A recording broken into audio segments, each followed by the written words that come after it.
Hello, everyone. Thank you for joining me. This is being recorded a little earlier than scheduled. The schedule is for August 4th, Sunday, um, through YouTube, Sun and Moon Yoga Studios YouTube channel. So I'll be on my way to the beach, and those of you who register, I will send you a message about this. And I mentioned it last week. I've got my bonsai tree behind me. Um, I don't really, yeah, it's usually over there. And a little sloth sponge, cleaning sponge that's from my student and friend, Nancy Giacomini. She gave it to me just before I was on a trip to Costa Rica a few years ago. Anywho, today, let's getting right down to it. Choose yourself a very comfortable spot. Maybe it's sitting, maybe it's lying on your couch or bed, or lying with legs up a chair. Will be in one position, and you're free to I'll modify that. The thumbnail, I'm inspired by a number of threads today as we move into uh, finding a gate to the present, for the present that's always here, but we are pulled this way and that. We're going through our checklist, as I am for my beach trip. As we're concerned, we're figuring out a problem, and all those things are important, actually lovely that we get to do them. But we and the thumbnail is the picture my new pet sitter took of my dog when she came by to spend some time with them, getting to know them yesterday. He sits on the couch, the edge of the couch, it's near the front door. He's looking out the window, and his little nervous system is so trained on, "Where's mom? When's she coming back? When am I gonna hear her drive her the car in the driveway and hope that's her in it?" And so, I'm not sure that he has the capacity, or I can help him to open up space for the more of what is here, what our teacher, Papa Bear, Erich Schiffmann, used one of his many, many isms. He had us I remember this, he said it many times probably, but we were on our backs and had a strap around our foot and holding it, gently pulling it closer our leg. And he's like, "Look at your foot and see the more of what is there." Kind of a strange phrase to hear it, like a koan-ish phrase, "the more of what is here." I'm going to read a poem. Actually, let's do our movement, which is going to be, let's do our movement practice first. It's going to be a movement with our hands, sometimes called a is this called a mudra? When it's a movement, we're moving, not sure, forgetting my Sanskrit here. So after that, I'll read a poem and we'll segue toward our stillness part. Um, so just another thought continuing on the theme before I introduce the movement and breath combined. Um, so part of this practice, and we could be moving or still and be ignorant to this as well, is that but we're reminded, life taps us on the shoulder and over reminds us that there's so much more than what is here, than what we think is here, what we see close by to us. Annie's essay this morning that arrived in my email, and you can sign up for those Sun and Moon weeklies, Sun Weekly, I think, is about the ripple effect, the earthquake that happened in Russia a few days ago, that affected across the vast Pacific and affected the west coast of, California, Oregon, Washington, and the Canadian coast, and Alaska, of course, Hawaii even. So her point was where it's all connected, and I'm building on that point, and that it's all connected, and and she actually has some beautiful examples of how not only is it all connected, but we don't know the causes. We don't know why someone on the subway gazed at us with the demeaning look that they did that we take in some way personally, and it's usually something so different that we don't know, a pain in their own life. And yeah, the more of what is here. I ran into friends. Had to go to a Trader Joe's farther from my house, running another errand out in 2 towns away, and at the Trader Joe's there, after spending a lot of time sitting in my car, not a lot of time, but finishing a phone conversation, I go in and I see friends who I see very rarely. I saw them at a funeral recently and was kind of wondering how would they live about an hour and a half away. How would I see them more again? And the universe connected us and we had lunch together. So so making this space, whether we practice it a lot in these quieter ways because it's a really re refurbishing of our nervous system to remember to make the space for to know that what all my senses are telling me, what my brain is telling me, my memories, all my intelligence is limited compared to what is actually there. We can make space for serendipity. So let's practice satanama. Sometimes you can use these syllables from some ancient practices of yoga. And the thumb touches as we breathe in the index finger tip. And as we breathe out, moves to the middle finger. And again, as we breathe in to the ring finger, fourth finger, and breathe out to the pinky. So that's 2 full cycles of breath. Try it with me. You can be resting your hand. I'm just have it lifted so you can see. So breathing in sa, breathing out ta, breathing in na, breathing out ma, sa ta na ma. And you can just say that to yourself. You may have the luxury to say it out loud as you're in your space. But let's pair that back up. I jumped into the activity. Let's let your hands rest. We'll jump back to that. Let's arrive. Let's feel how it is that we're right where we are. How we know through our senses, through all the mechanisms of our physical body that help us know how we're positioned relative to floor, table, walls, trees,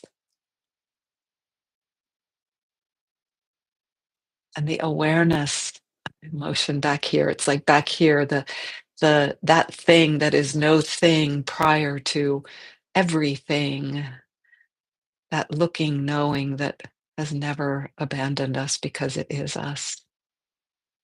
It is what we are.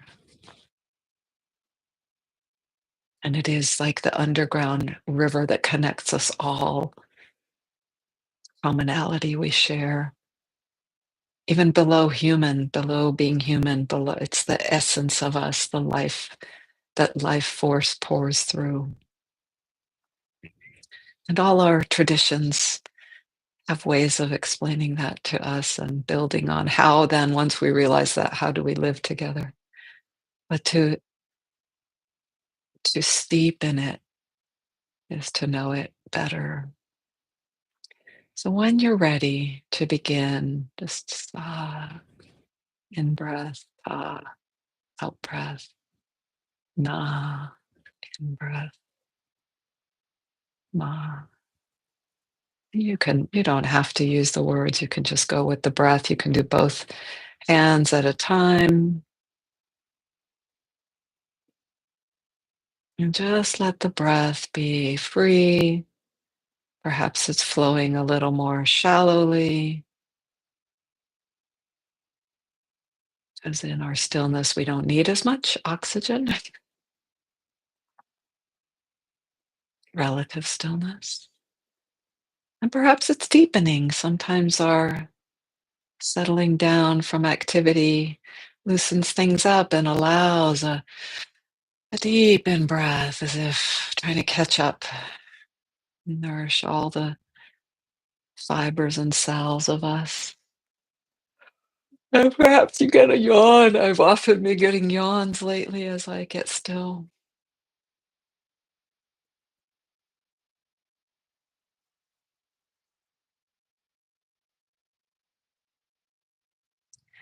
I'll take a couple more minutes of this. All the while, and something new, if this is new to you, you're focusing on keeping pace, breath and movement together. So there's a kind of narrowing of the attention and consciousness.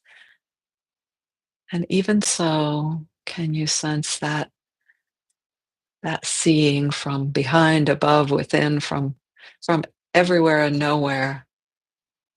That is knowing our whole experience.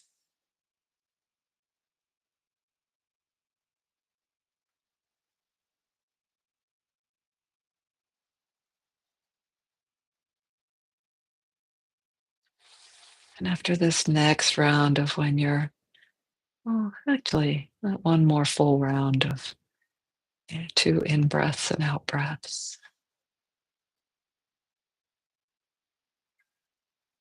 And then let the movement of your hands stop.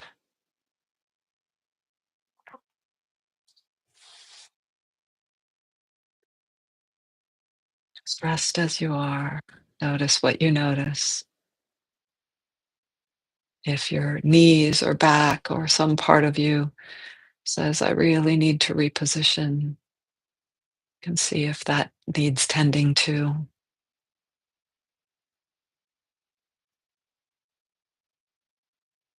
Perhaps sensing the flow of your breath now after this practice, and sensing what the energy of your mind and body feels like. This practice often is said to be calming to our nervous system, an antidote to anxiety, right here at your fingertips, available anytime.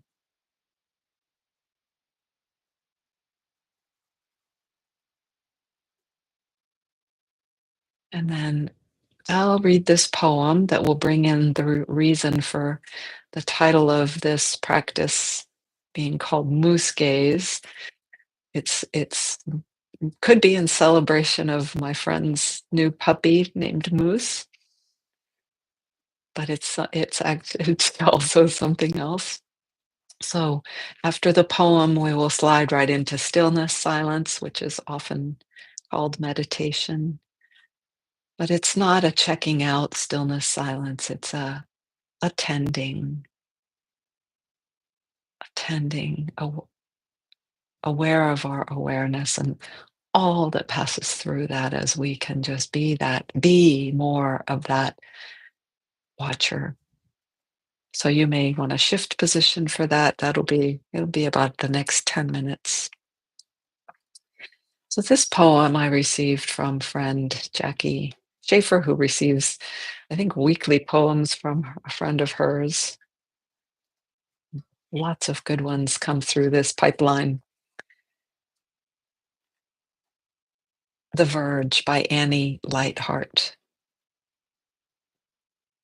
Reason is a fine thing, but remember there are other ways to live, by instinct or passion, or even maybe by revelation.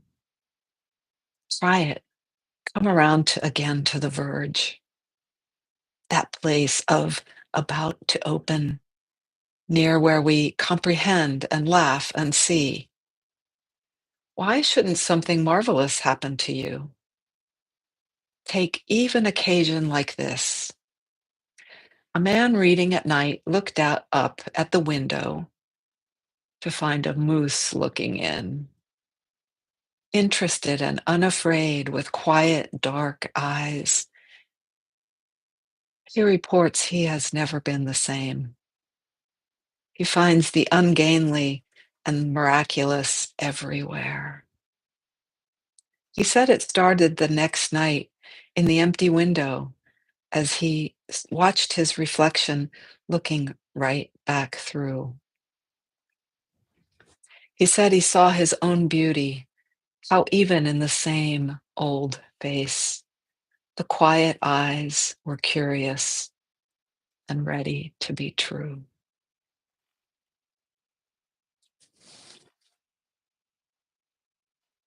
I'll post that in the notes so you can have it to enjoy again and again.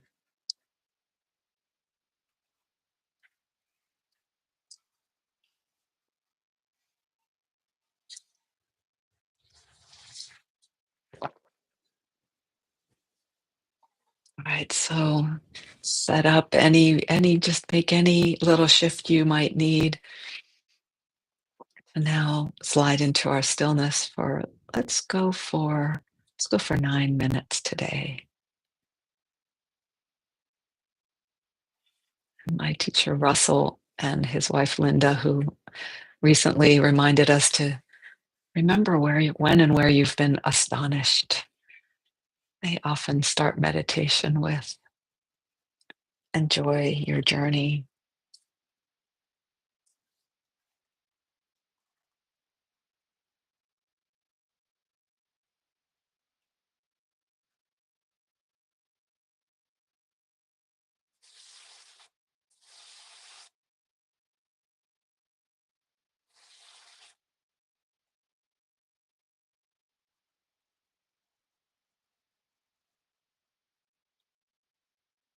So all these pointers and practices that may be in your toolkit and the one we just did together of the satanama, moving fingers, breathing.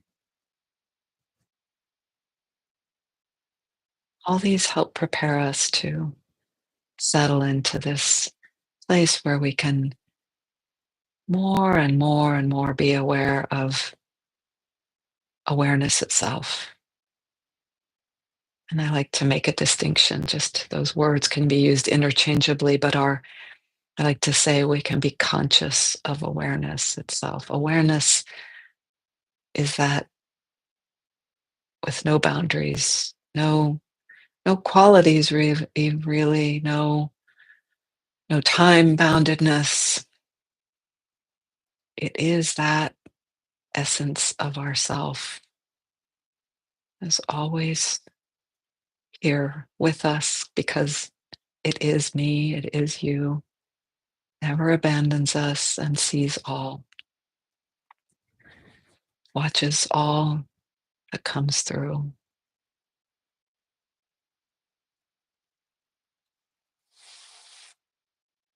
And it's not that it solves, hmm, not that it solves everything for us, but somehow it does. If we lean into it and make more space for it.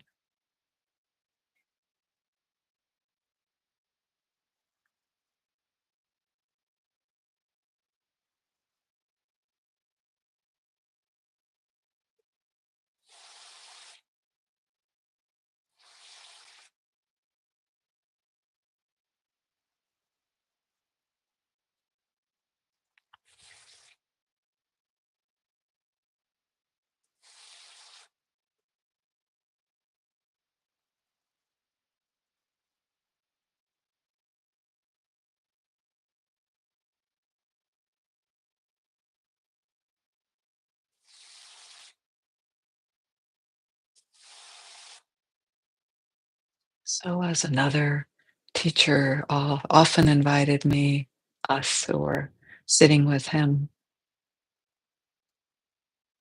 rest as awareness.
Sometimes you'll settle into deep calm and peacefulness,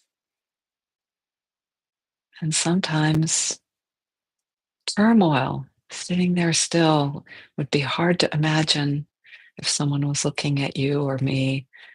The depth and breadth and horror of what could be going on in our hearts, minds, and physical body even.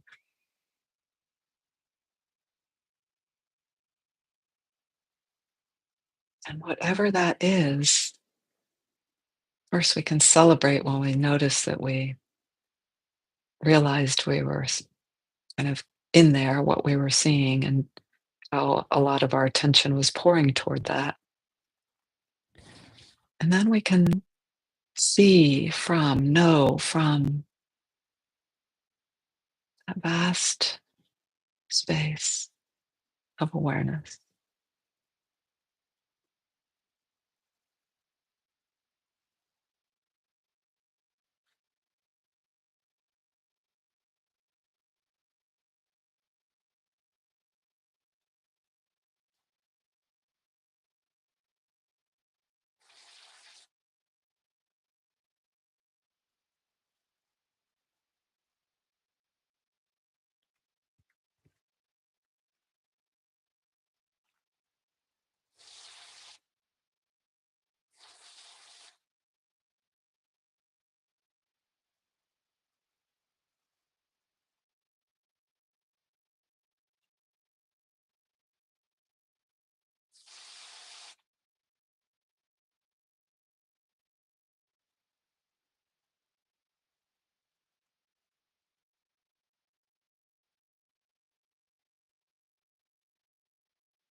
If you need a lifeline, come back to the breath or maybe a counting practice, a mantra.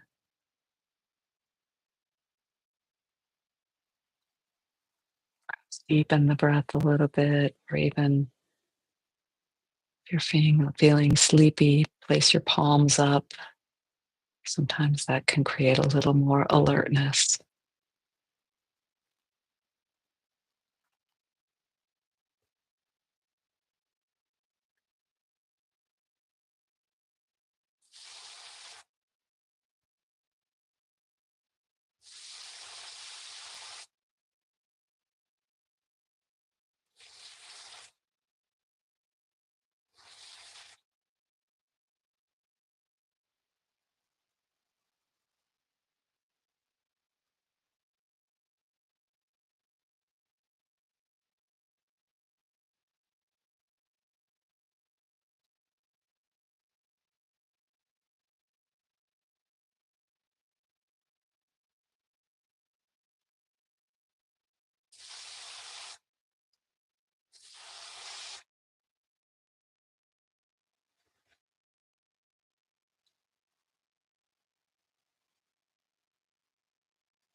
A few more breaths together in this stillness, silence.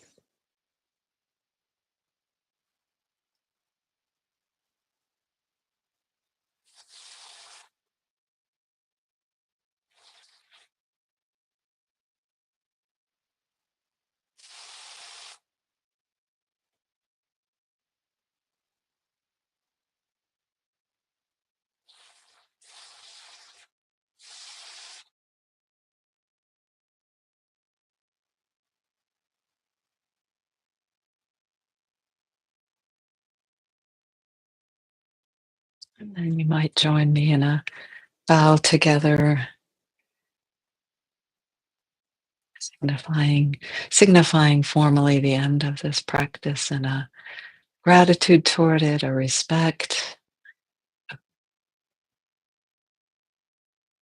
toward ourselves, toward this practice, toward all beings everywhere. And you might choose to continue to sit for a bit more.